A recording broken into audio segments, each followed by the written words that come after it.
EGM Network.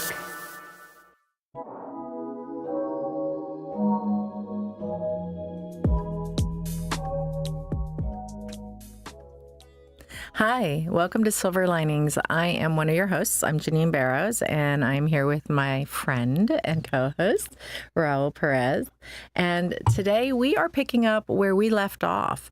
On our last show, we were very, very lucky to open up a deep well, so to speak. And we had a friend and professional, respected AI individual, we'll say real person, Stephen Schwartz, here with us with Concierge Medical Marketing. And we had a great conversation last week when we were in the studios, and it just generated all kinds of additional questions, which we knew was going to happen. So we kind of planned on having you a second time to kind of wrap up this conversation. But wow, have I learned so much even in the last couple days, just kind of digging and being prepared for today. Are you prepared for today, Raul? I believe so. He's always prepared. And what about you, Steve? You ready to talk about some of this again? Definitely. Looking forward to digging in. And again, thank you for the invitation to join you on your podcast. Oh, no worries at all. I've had a lot of people come up to me. They've seen our last show. They were like, now that is a topic that's impacting all industries everywhere across the board, not just the medical, which is a primary focus for a lot of what you're doing right now, and for myself and Raul on the legal side, but it's integrating into everything. And it's intriguing and a little scary too. Well, I mean, it's AI is now more centered. Because as soon as you hit Google or searching applications, it's already thinking. Before, you had to prompt a question, and now it's basically responding to what you're inputting. It's like, is this what you thought, or is this what you're thinking? But we've seen it for a number of years already, so I'm sure you guys have had the experience where you may have said something or thought of something, and then all of a sudden you're scrolling and you see it on your feed. Within minutes and moments. You're right. And it's kind of makes you a little nervous what you're saying at the dinner table. But that's part of artificial intelligence. And now there's just, we're getting to use it on a different level because, we get to do our own research. We get to ask it questions. And now what we're going to talk about today is it the best source of where you draw your knowledge? And are there mistakes that can be made, or is there misinformation? Yeah. A software, an app, essentially is a mini version of a software, and it's as good as what's put into it, as Steve was saying to us last time. And you have to be very specific, right?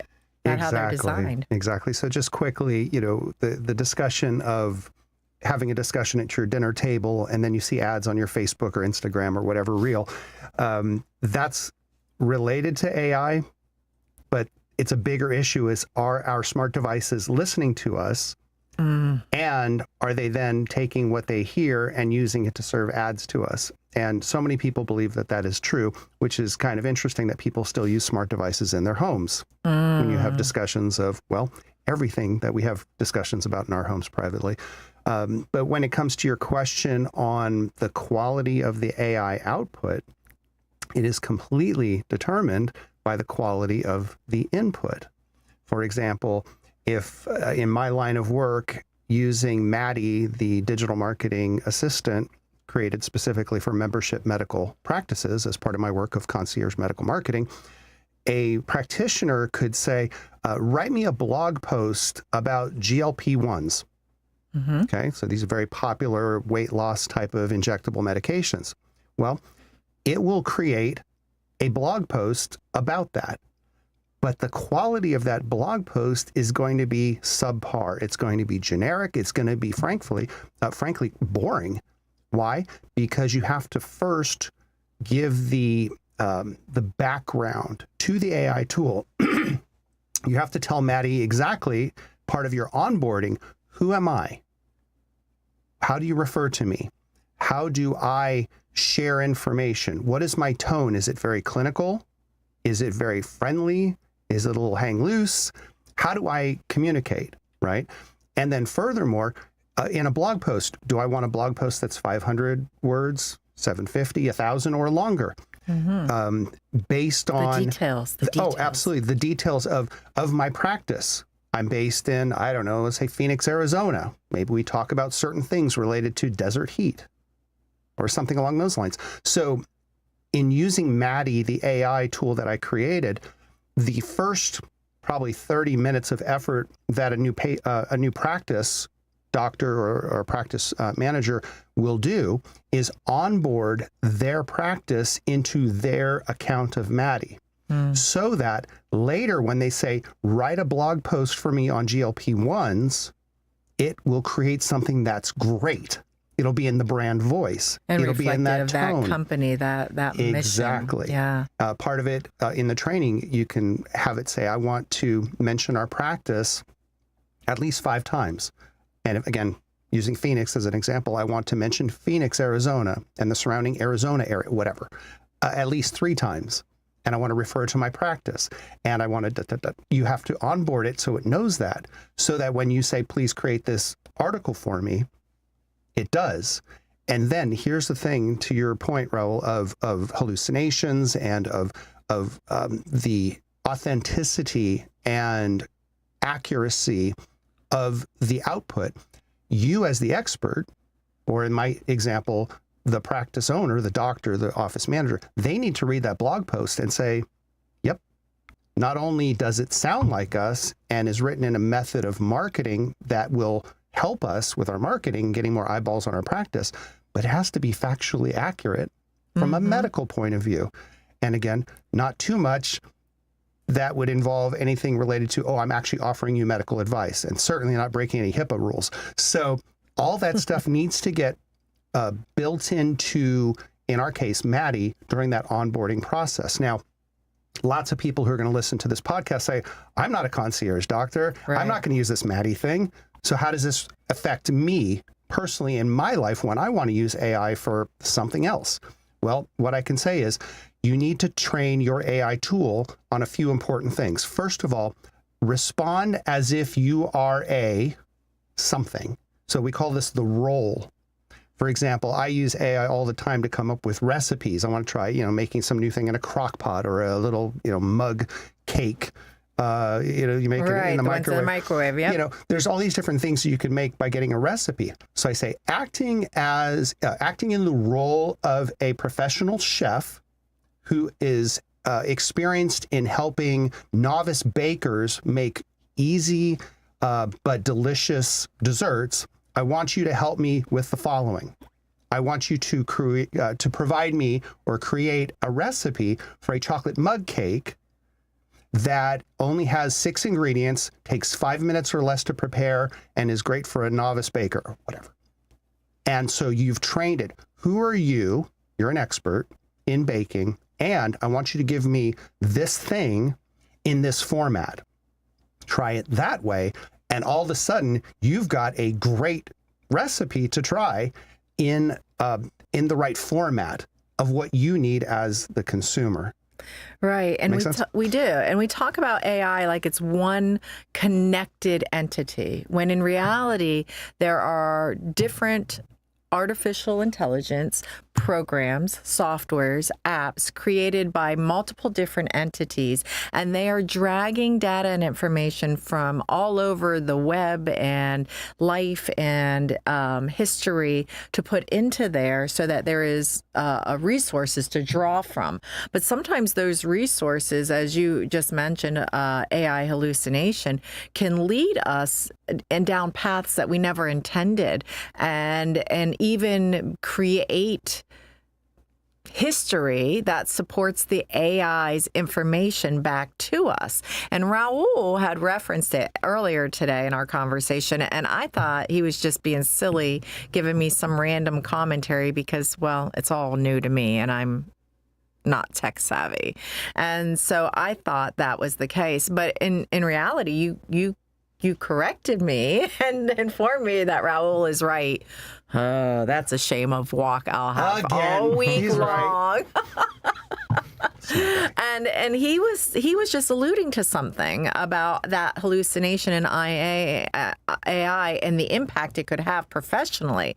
Listen, I know we're getting ready to jump into the second half here, but can we take a quick break and just go to commercial, and then we're going to dive back in, okay? We'll be right back.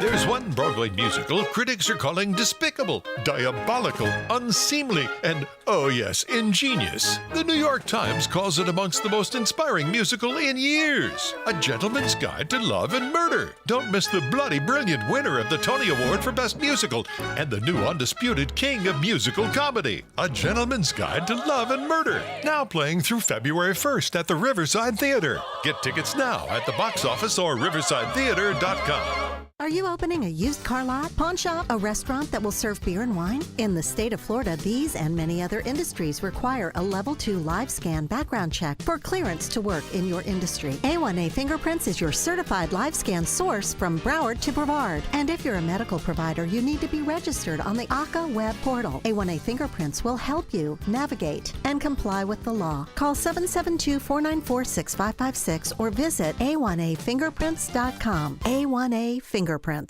At Evergreen Media, we know the people, the businesses, and the work needed to take your marketing to the next level. We know where locals go to shop, work, and have fun. We're here to focus on your local advertising so you can focus on your business. This is our home. This is our business. Evergreen Media. We market, you grow.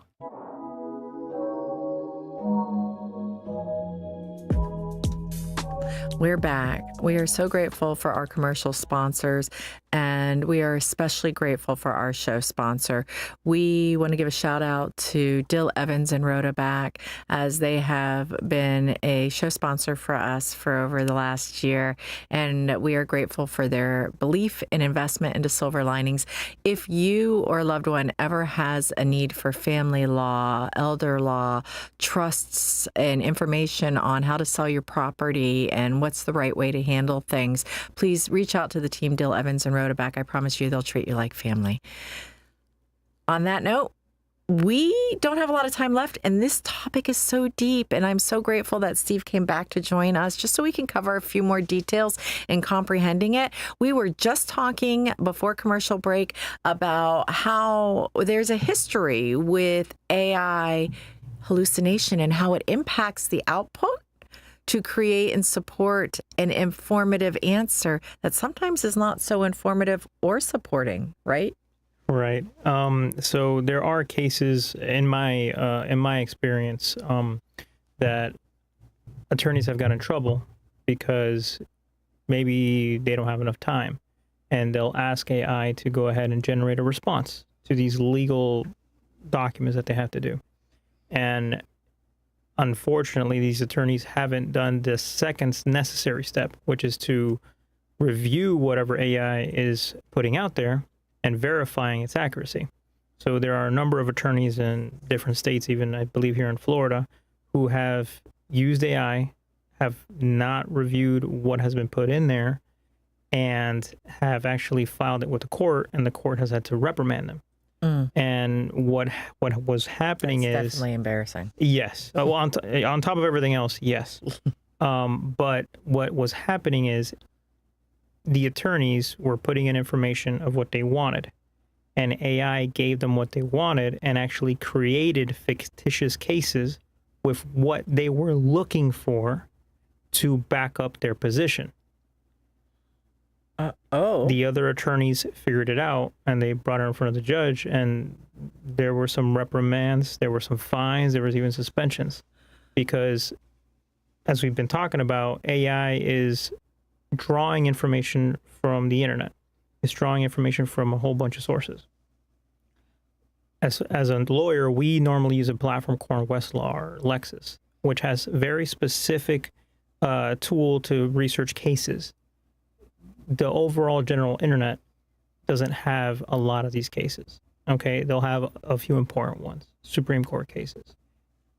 It doesn't have enough to get everything it needs and to be completely accurate. Right. So I mean, there's cases every day in every town, in every city, county, state across the nation. So that's a vast amount of information and data. Right, and that is across the board. It's not just to attorneys. I mean, you can ask, Almost any industry. right? You can ask AI to give you something, and it's going to do the best it can to give you a response. But I mean, I guess a quick example would be if you wanted to figure out if the Earth was round or if it was flat.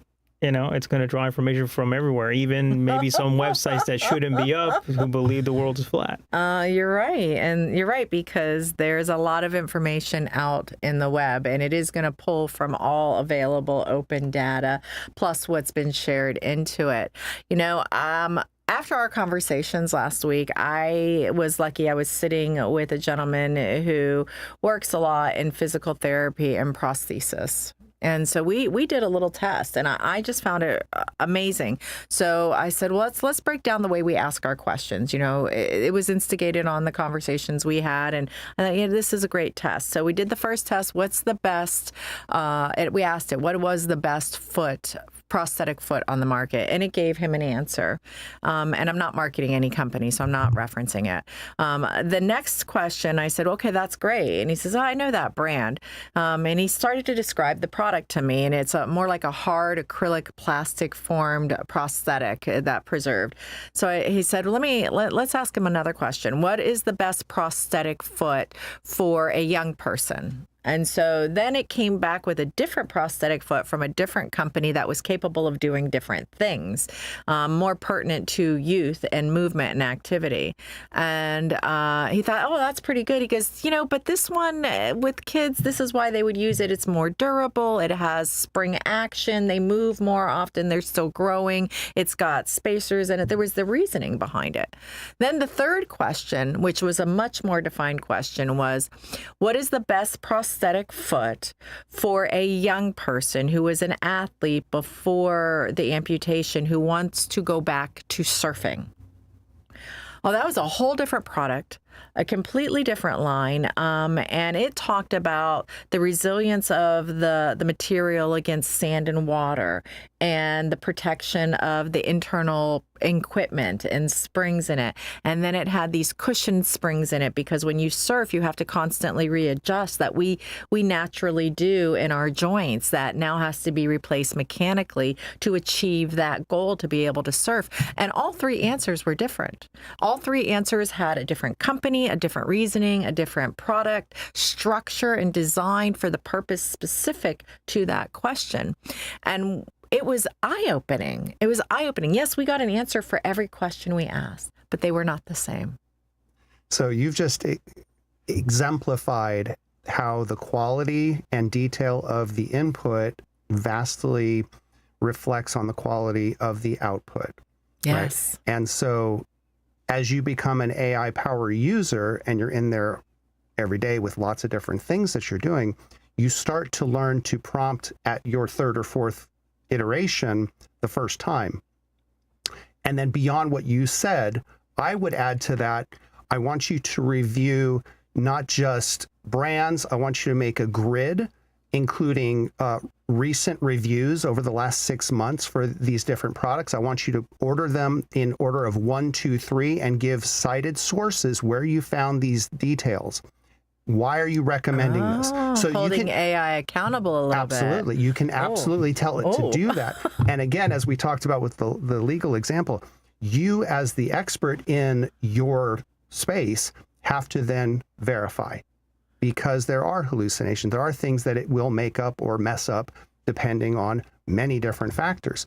Now, when it comes to marketing collateral, write me a blog about GLP-1s, you can read through it and, as a medical provider, you could say, yep, that's totally fine, and move on, right? Yeah. But when it comes to things like that and legal cases, you need to go and dig into that Very to really detail-oriented. to make sure it's accurate. for answering the true question that you're trying to get and not making up something all about it. And the thing is I didn't just go about it myself. I waited till I had a professional who understands the vernacular, the product line, the reasons why things are purchased, and what you would want to look at differently, because I'm going to be obtuse as a non-professional seeking that information. So generally, most people probably get an answer and presume that's the end-all be-all answer. And they have no perspective of maybe it's a hallucination, or maybe you just haven't dug deep enough, or the details aren't clear enough yet to the tool. And I think a big part of it is, especially for me recently, is I didn't understand how to utilize it. I didn't understand that the tool is only as strong as the designer, and that you can also encourage the tool to make itself better and to refine its focus. And that if the tool is unable to gain focus in that arena, it will tell you, which not always. I didn't know that. Oh, well, now then you have the hallucination scenario. It's come into play. Let me jump in here real quick. So as a power user, I may have a certain chat or thread in ChatGPT on a particular topic, and I add documents and back and forth and revise this. That's another great thing. Revise this answer based on the following.